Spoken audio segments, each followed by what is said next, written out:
And happy Easter. And what an Easter it has been, hasn't it?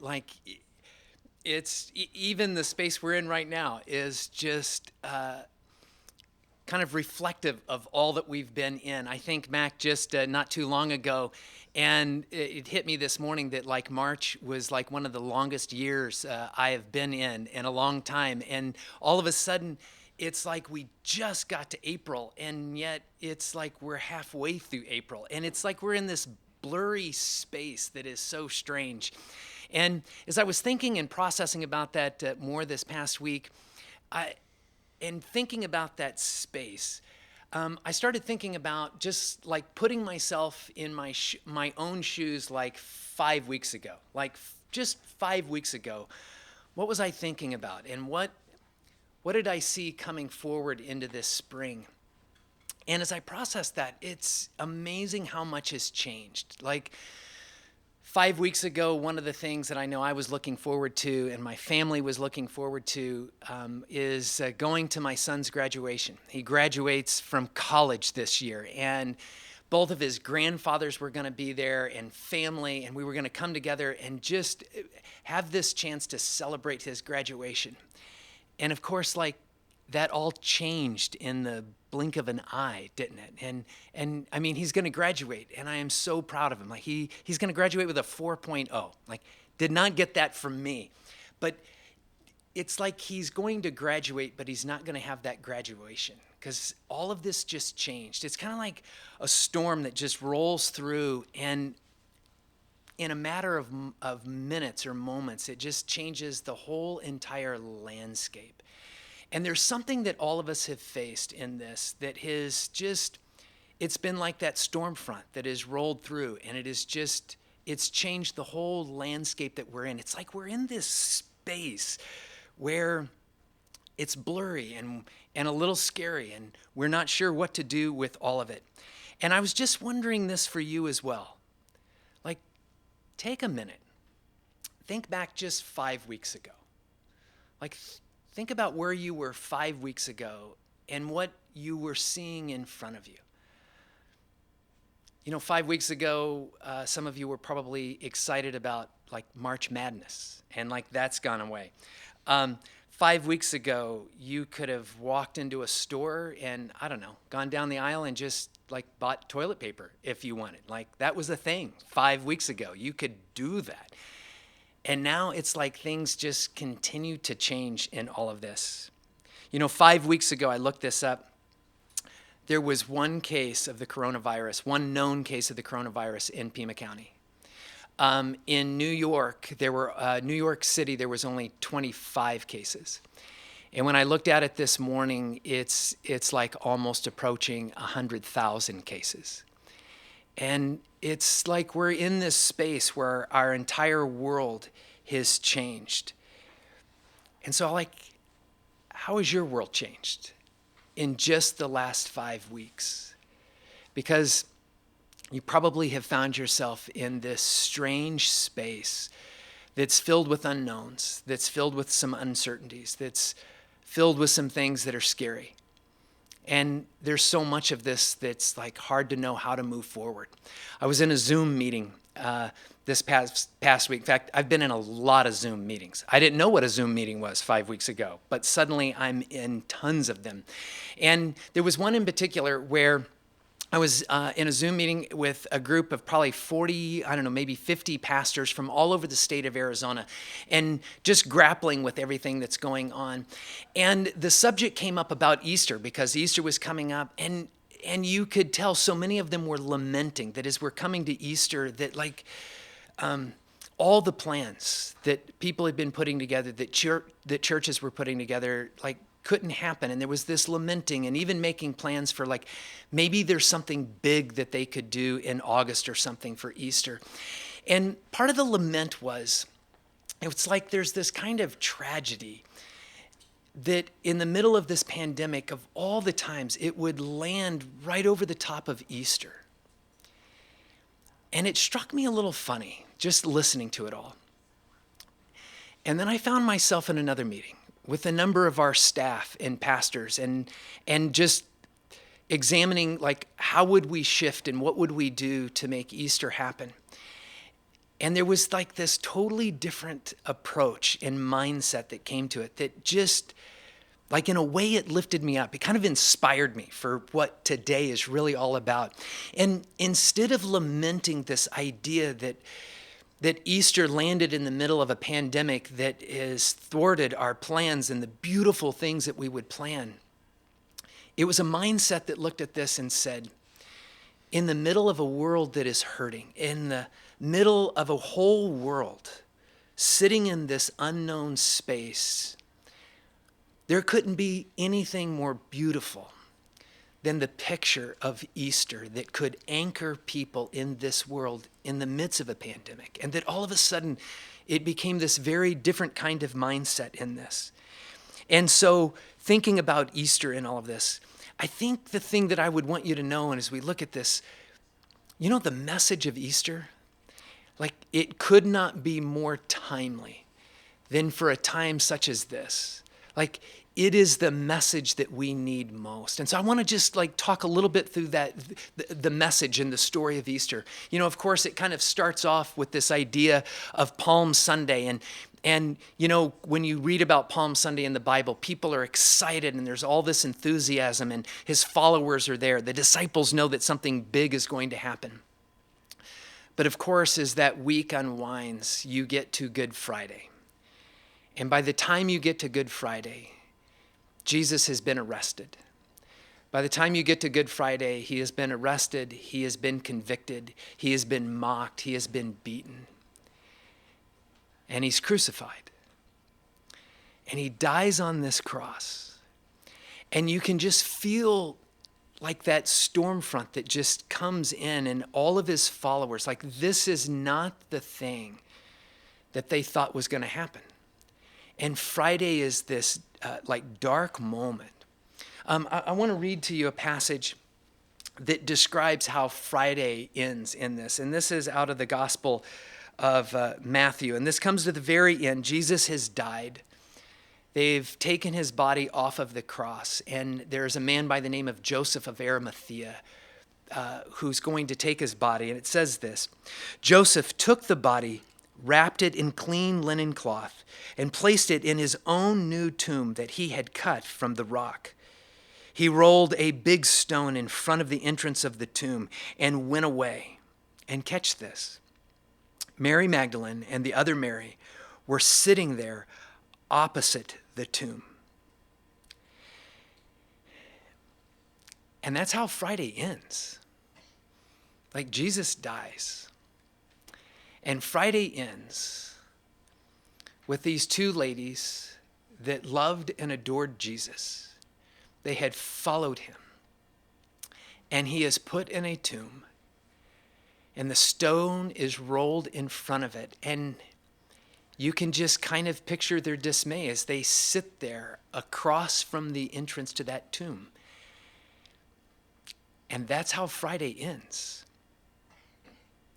And you know, there's something about us in our modern world that when we think of the Easter story and we look at Good Friday and we celebrate that Jesus was willing to make this sacrifice, but there's a part of us that always wants to jump to Sunday, isn't there? Like, we just want to get to the resurrection. Like we want to get to Sunday. And no one ever talks about Saturday much. But you know, the reality is Mary Magdalene and Mary and Peter and the other disciples and all of these other followers, Friday ends and they wake up Saturday morning and the stone is still in front of the tomb. They wake up Saturday morning and there's no resurrection. They are in this strange place. And I think about that. I think about the disciples. You know, 3 years earlier, Jesus challenged them to follow him. 3 years earlier, he said, "Follow me." And they stepped up and they did. And for 3 years, they faced mobs. They weathered incredible storms. They endured hunger and ridicule and difficult times. But for 3 years, through each of those things, there was something that they had. They had Jesus. Like they had Jesus, and they built a life around that. Do you think about that? For 3 years, like they'd given up their careers, they'd given up their plans, and for 3 years, they built this kind of magnificent life of every morning we get up and we just follow Jesus. Good Friday hits, and the life that they built for 3 years is gone. Like a storm front that just rolled through and changed the entire environment. And I'm just wondering if there are some of you that are watching this right now, and somewhere in the last 5 weeks, a storm front rolled through. And the life that you built, the future that you saw, it's like you don't know where it's going. I know some of you, you walked in and you had a job one day and the next day you didn't. Some of you, maybe you've struggled in your marriage and not too long ago, you struggled through a divorce.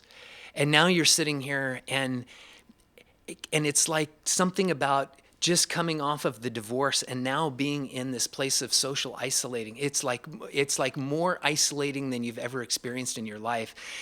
You may even be thinking, even given some of the struggles we had in our marriage, I know we would have navigated this, and even though there would have been struggles and we would have been on each other's nerves, like we would have had each other to go through this with. And you don't even have that now.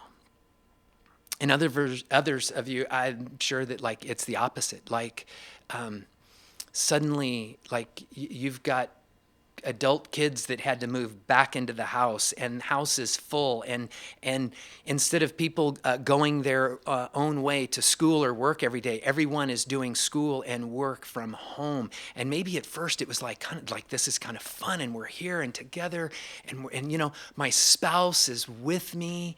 And now your spouse is with you, and like you're getting on each other's nerves, and it's like you've never navigated anything like this in your life, because you're in that space that's after Friday, and that space after Friday is such a weird space, right? Sunday's not here yet.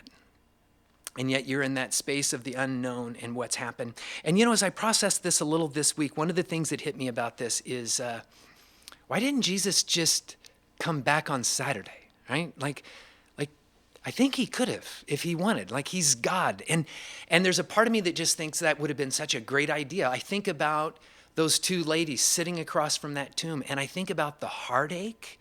I think about the doubt that must have gone through their minds. You read stories of some of the disciples, and they had to have lost hope. Some of them, it's like they just drift back into some life and semblance of what they had before, because hope is gone. And if Jesus would have come on Saturday, they wouldn't have had to have gone through all of that. Here's what I think. Having processed this, and I think living in this space these last 4 or 5 weeks, it makes me think about the Easter story in a whole new way. I wonder if it has you thinking about the Easter story in a whole new way.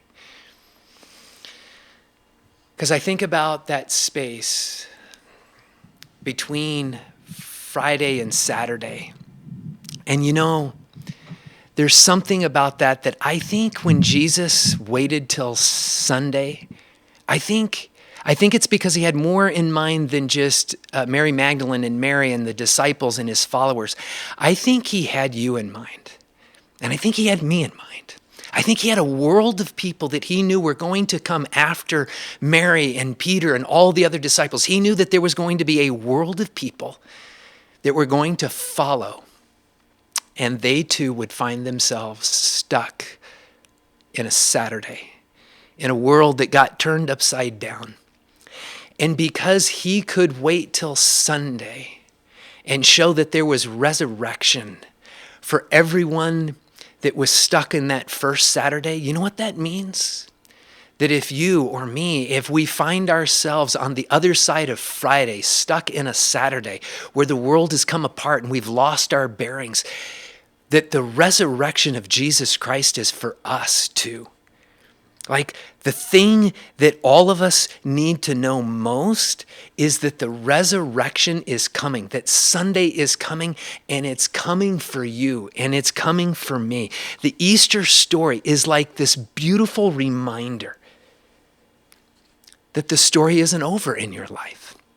That just because of what's happened in the world right now, there's still something beautiful for you that is coming. There is something beautiful for this world that already came that first Easter. And it is that Jesus came and he rose from the dead, right? In fact, I want to read to you another passage because we get past Saturday. And again, this is found in Matthew I'm going to look at the beginning of chapter 28. And this is where Sunday begins to unfold. It says this: after the Sabbath, at dawn on the first day of the week, this is Sunday, Mary Magdalene and the other Mary went to look at the tomb, right? Because they've got, like, what else are they going to do? And so they go back to the tomb in that place. And when they do, like, this is when the story becomes magnificent. This is when the story begins to unfold. There's this angel that comes and appears to them. And I want you to catch what this angel says. And it says this, you drop down a few verses. It says, the angel said to the women, "Do not be afraid, for I know that you are looking for Jesus who was crucified. He is not here." And here it is. He has risen, just as he said. Come and see the place where he lay. Then go quickly and tell his disciples, he has risen from the dead, and he is going ahead of you into Galilee. There you will see him. And so, that's exactly what they do. And there's this beautiful call to this. I love that he doesn't just say, Jesus is, you're going to get to see Jesus because you're the one that came in and was looking for him.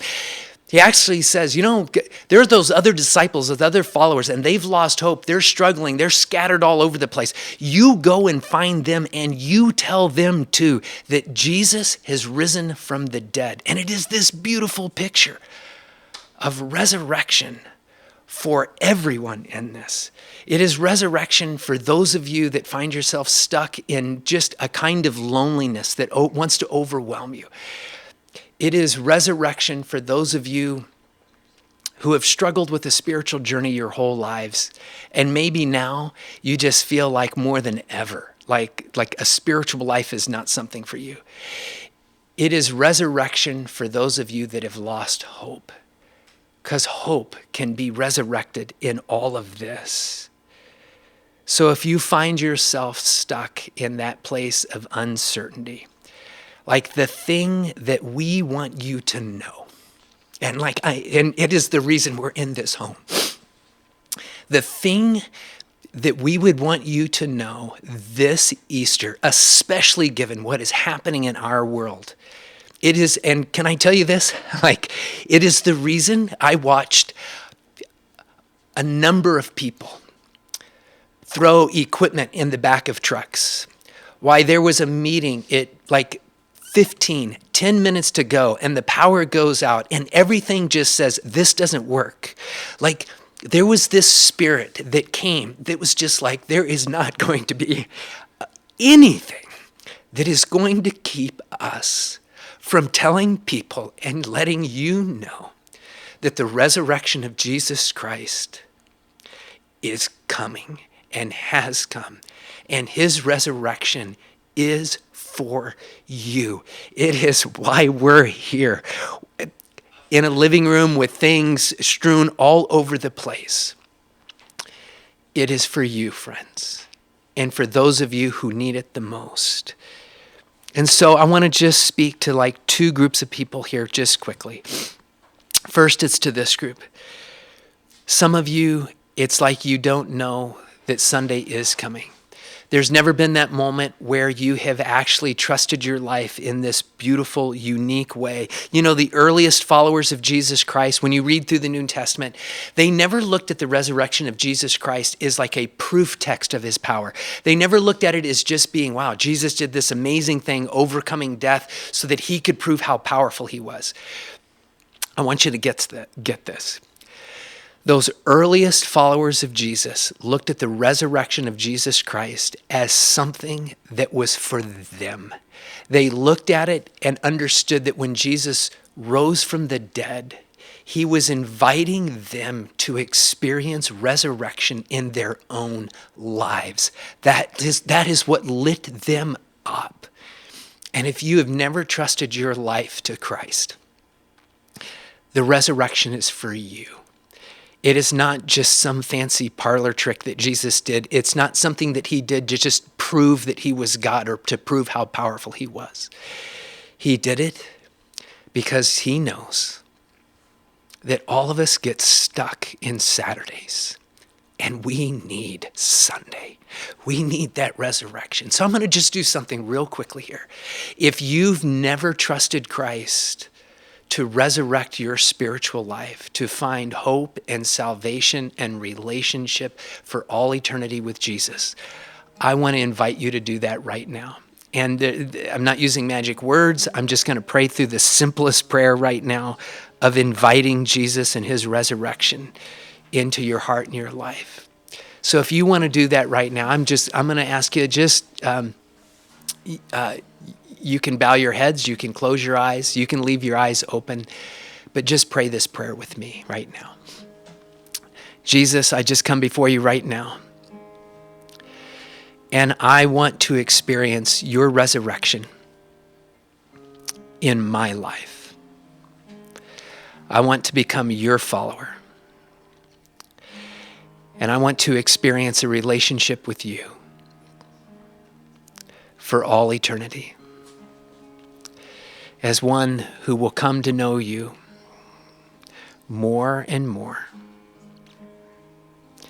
Amen. And you know, those of you who prayed that prayer with me for the first time, it's a beginning. You've just anchored your spirit and your heart and your soul to something that is absolutely magnificent, that anchors your soul to something that will carry you forward in ways you've never expected. But there's a second group that I want to talk to here for just a moment, and that's those of you who maybe at some point in your life you became a follower of Christ. You prayed some prayer like that was similar, or you trusted Christ in your life, but you sit here this morning in the midst of this weird space that we're in, and there's something about the pain or the struggle of all of this, and it's like you forgot that resurrection is coming. And what I want to challenge you with is use Easter in the midst of this pandemic to actually anchor your heart and your soul back to that beautiful thing that will carry you forward out of the Saturday that you're in and back into a Sunday. Maybe take some time this afternoon and pray about it or do something with it. And I want to do something else. I want to invite you to be a part of a conversation. If you're struggling to find hope, I want to just do something really unique. This Tuesday evening sometime, I'm going to sit down with a good friend of mine who is a person that I trust immensely in moments where I struggle to lose hope. Her name's Annette. She's a fantastic counselor. And her and I are just going to have this conversation that is simply about this. Loneliness, depression, and finding hope. And we're just going to have a live discussion. And if you want to find out about how to be a part of that, just go to our website. We'll put some information up there for the exact time and how to join that and be a part of that. And I want to just invite you to be a part of that as well. And those of you that maybe prayed that prayer with me a little while ago, if you would like to have a moment to just ask some questions about that. Maybe you didn't pray that prayer with me, but you're like, man, I don't know if I've done that. And I'd like to know more about that, understand that.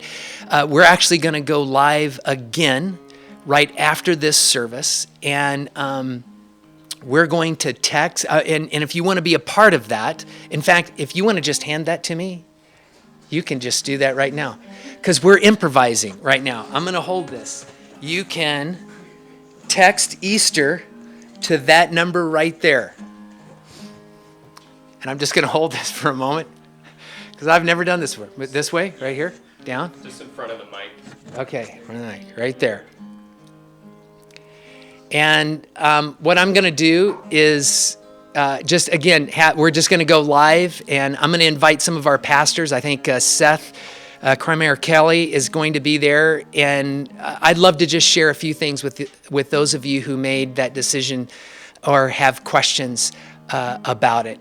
And of course, we're going to have the food drive that's coming up. I want to invite you to be a part of that. But let me just say this. Resurrection is for you. So in all my years of ministry, I have never experienced an Easter as beautiful or as wonderful as this.